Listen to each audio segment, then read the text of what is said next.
तो बात लिखने की जब आती है तो ये उस वक्त आती है कि जब मुखालिफिन की तरफ से ये होता है कि भाई आप ओरल ट्रेडिशन पर तो एतमाद कर रहे हैं, लिखने का बताइए जी। तो हम ये कहते हैं कि नहीं, जो तहरीरी तौर पर भी कुरान करीम को महफूज किया गया, उसको लिखा गया, यानी गोया कि उसके डबल लेयर्स हैं।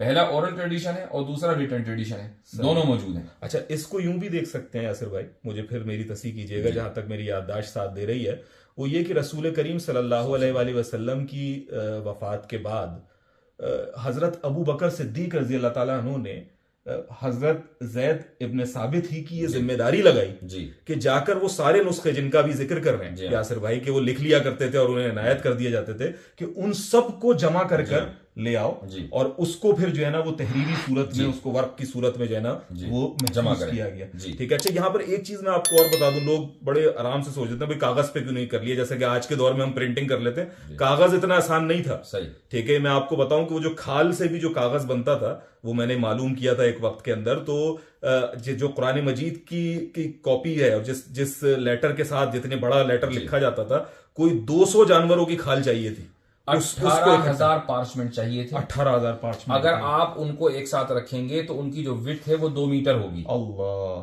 तब जाकर पूरा कुरान करीम किसी तरीके से फिट हो सकता था। और कितने मजे से कह देते हैं, हमने लिखा क्यों नहीं भाई, लिखवा के क्यों नहीं दे दिया जैसे कागज में। ये नहीं सोच रहे कि 1,500 साल पहले, 1,400 साल पहले जो है ना उस वक्त की बात हो रही है।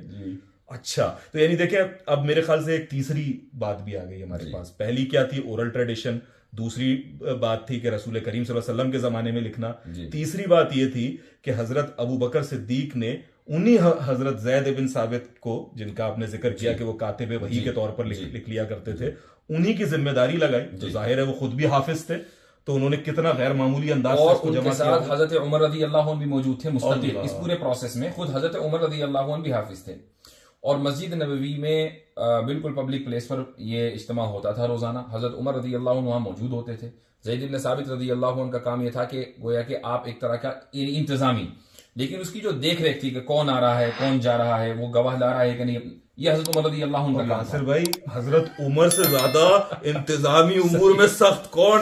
अभी भी जो है ना वो सोच के कब कभी सारे सहाबा की जमात में कोई एक नाम लेना हो कि उनके सामने आप ना कोई इधर उधर की नहीं कर सकते, उसमें ही विल नॉट टॉलरेट। बाकी में तो अब होता यह था कि जो पार्चमेंट या कोई भी तहरीरी आयत हजरत ज़ैद तक पहुंची तो ये जरूरी था कि लाने वाला साथ में 2 गवाह भी लेकर आए कि रसूल अकरम सल्लल्लाहु अलैहि वसल्लम के सामने जो लिखवाया गया है वो ये है, ये ओरिजिनल कॉपी है, वेरीफाइड बाय प्रॉफेट सल्लल्लाहु अलैहि वसल्लम, ये कॉपी की कॉपी नहीं है। और ये काम हो रहा है हजरत अबू बकर सिद्दीक रज़ी अल्लाह ताला अन्हु के दौर में। अल्लाह अकबर। 2 गवाह भी आ रहे हैं साथ में, 2 गवाह भी आ रहे हैं, यानी कातिब वही हजरत जैद जी, उनके ऊपर जो मैनेजमेंट असल है वो हजरत उमर जी, और साथ में 2 गवाहों की शर्त जी, और वो फिर जो है ना महफूज हो रहा है। सुभान अल्लाह जी। और खाली यही हजरत हुफ्फाज नहीं है, बल्कि मदीने में तो आप सल्लल्लाहु अलैहि वसल्लम के जमाने में 9 मस्जिदें थी, हर मस्जिद का इमाम मुतय्यन था। ये हजरत कुरान करीम पढ़ते थे और एक अच्छी खासी तादाद में हुफ्फाज थे। तो जो हजरत अबू बकर सिद्दीक रज़ी अल्लाह अन्हु के जमाने में जो जंग हुई है और जिसमें 70 से ज्यादा हुफ्फाज शहीद हुए हैं, तो इससे अब अंदाजा लगा लें कि हुफ्फाज कितने थे, कितनी तादाद में होंगे। यानी ये सोच लेना कि सारे हुफ्फाज शहीद हो गए तो ये तो बहुत ही कोई हिमाकत की बात होगी इस चीज के अंदर। इससे ये नतीजा जरूर निकल सकता है कि हुफ्फाज की कितनी बड़ी तादाद मौजूद होगी कि उन शहीदों के अंदर भी जो है ना वो 70 हुफ्फाज जो है वो निकल आए। सुभान अल्लाह। अच्छा, यही जो नुस्खा है जो हजरत अबू बकर सिद्दीक ने जमा करवाया हजरत उमर और हजरत जैद की मदद से रजी अल्लाह ताला अन्हु अजमईन, तो इसी नुस्खे को हजरत अबू बकर की जिंदगी में उनके पास रहा, फिर हजरत उमर रजी अल्लाह ताला अन्हु के पास आया, फिर उनकी बेटी हजरत हजरत हफ्सा के पास जो है वो उसकी कॉपी महफूज रही। तो ये तीसरा मामला हो गया, यानी ये तीन हमारे पास। इसको असल में इस तरह कह लीजिए कि हजरत अबू बकर सिद्दीक रजी अल्लाह अन्हु के जमाने में जो कुरान लिखवाया गया है, तो चूंकि हजरत अबू बकर खलीफा थे तो खलीफा की तहवील में जो चीज होगी वो है कि रियासत की तहवील में है। तो कुरान की ये कॉपी स्टेट आर्काइव में रही, ऑफिशियल स्टेट आर्काइव में, वो पब्लिक में नहीं दी गई, क्योंकि पब्लिक के पास ऑलरेडी कुरान मुख्तलिफ अंदाज में लिखा हुआ, किसी के पास 1 आयत, किसी पे 10 आयत मौजूद थी। अच्छा, हजरत अबू बकर सिद्दीक रज़ी अल्लाह अन्हु के जमाने में जो कुरान जमा हुआ है उसको सहीफा, उसको मुसहफ नहीं कहा जाता, उसको सुहफ कहा जाता है। सुहफ और मुसहफ में फर्क है। तो इसको ये कहा जाएगा कि ये सहाइफु अबी बकर हैं, जबकि हजरत उस्मान के जमाने में जो कुरान जमा हुआ है उसको मुसहफ कहा जाएगा और उसको कहते हैं मुसहफुल इमाम, यानी ये मास्टर कापी है। अब फर्क क्या है मुसहफ और सुहूफ में? वो ये है कि मसलन आप अगर बहुत सारे आपके डॉक्यूमेंट हो और आप हर एक कुछ चंद औराक को, डॉक्यूमेंट्स को फोल्डर में रख लें, तो इस तरीके से आपके पास 114 फोल्डर्स हों। ये जो 114 फोल्डर्स हैं ये सारे के सारे सहाइफ हैं। इन फोल्डर्स के अंदर तरतीब का होना कोई जरूरी नहीं है।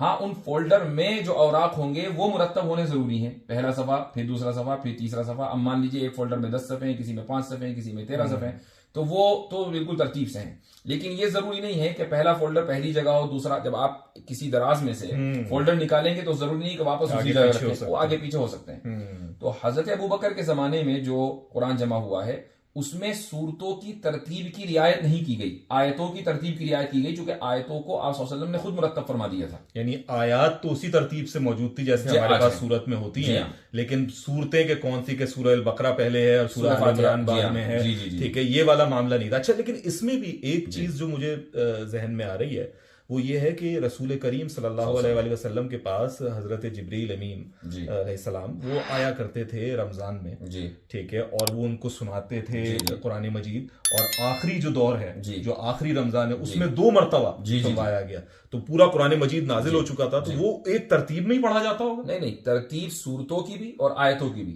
आप सल्लल्लाहु अलैहि वसल्लम ने नहीं दी है। हाँ, यानी ये भी एक तरीके से अल्लाह ही की जानिब से, यानी ये नहीं है कि कोई तरतीब कोई इंसानी काम था जो बाद में हमने कहा कि चलो इसको इधर रख दें, उसको उधर रख दें। देख, आज के दौर में भी हमारे पास मसलन कुरान करीम बहुत सी जगह छपता है, तो 30 पारों में अलग अलग पारे छपते हैं जी। अब वो जो 30 जुज आपके पास आए हैं, अब आपने पढ़ने के लिए उठाया, कभी 30 उठाया आपने, उसको पहले की जगह रख दिया, पहले को उठाया आपने, उसको 5वें की जगह रख दिया। इसको आप ये नहीं कहेंगे कि ये मुरत्तब अंदाज में रखा हुआ है, क्योंकि आपने उसको उलट पलट कर दिया। लेकिन उस उलट पलट करने की वजह से कुरान की तरतीब पे फर्क नहीं पड़ा। आपको पता है कि ये तीसरे की जगह आएगा। और इसी तरीके से जो हाफिज कुरान होगा वो तो शुरू से वही अलहम्द से पढ़ेगा और नास पे खत्म करेगा, बिल्कुल उसी तरतीब के साथ। बिल्कुल बात समझ आ रही है, बिल्कुल समझ आ रही है।